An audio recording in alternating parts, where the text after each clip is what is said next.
জোরে যাওয়ার আগে রং বদলায় পাতা, সরে যাওয়ার আগে মানুষ বদলায় কথা।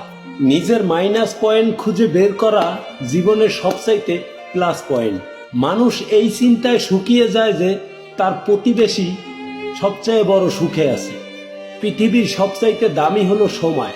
রাত যেমনই কাটুক, চোখের নিচে কালি যেমনই পড়ুক, সকালে তোমার দিনটা শুরু করতে হবে মিথ্যা হাসি দিয়ে। কেউ ফুল কিনে তার ভালোবাসার মানুষের দেওয়ার জন্য ব্যস্ত, আবার কেউ ফুল বেচে তার আহার জোগাতে ব্যস্ত। শুনতে খারাপ লাগলেও সত্যিকারে অর্থ এটাই যে মানুষের অর্থ আর সৌন্দর্যকে দাঁড়া করে। কিছু নারী জীবনে বউ হয়ে এসে আলাদা থাকার জন্য আন্দোলন করে, আবার সেই নারীটাই কয়েক বছর পরে শাশুড়ি হয়ে একসাথে থাকার জন্য অনুরোধ করে। সে ভুলে যায় তার সন্তান ছোটবেলা থেকে তার মায়ের পথ অনুসরণ করেই সে বড় হয়েছে। কারো সাথে তর্ক করতে যাবেন না, কারণ তর্ক কোনোদিন সমাধান আনে না, বরঞ্চ জটিলতা সৃষ্টি করে। তীব্রভাবে কোনো কিছু চাইবেন না, কারণ তীব্রভাবে যদি আপনি কাউকে ভালোবাসার মানুষকেও চান, সে ঠিক তীব্রভাবে আপনার থেকে তত বেশি দূরে সরে যাবে। দায়িত্ব ছাড়া যেরকম পুরুষ হওয়া যায় না, তেমন ধৈর্য ছাড়া কোনো নারীও হওয়া যায় না।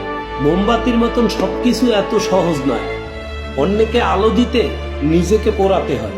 সম্পর্কে বিশ্বাসের প্রয়োজন হয়, কারো প্রতি ভালোবেসে জীবন হারিয়ে নয়। কারো হাজারো বুঝের কথা অর্থহীন লাগে, আবার কারো একটি হেলোতে আশার আলো যায়। মানুষ সুখী হওয়ার প্রধান কারণ বেশি সুখী হতে গেলে বিচ্ছেদের রূপ নেয়। বেশি সুখী হওয়ার আশা আকাঙ্ক্ষা একসময় আগুনের কয়লার মতন পুড়িয়ে ছাই করে দেয়। সুখ একটু স্বপ্ন মাত্র, খুব তাড়াতাড়ি ফুরিয়ে যায়, একবারে হলেও জীবন থেকে আস্তে আস্তে হারিয়ে যায়। আমার কাছের কিছু ভাই বেরাদার আমাকে বলে, আমার এটা নাকি জীবন না, আমার এটাকে নাকি জীবন বলা যায় না। আমি আপনাদের সবাইকে বলি, ভাই আপনি একবার চিন্তা করে দেখবে আপনার ফ্যামিলির প্রত্যেকটা মেম্বার কি আপনার উপরে খুশি আছে কিনা।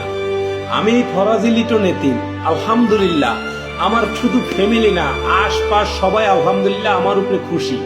এইটুকুই আমার ভালোবাসা। ফ্যামিলির একজন মেম্বারকে ভালো রাখতে গিয়ে সবাইকে হারিয়েন না, তবে একজনকে হারিয়ে সবাইকে ভালো রাখার চেষ্টা করেন।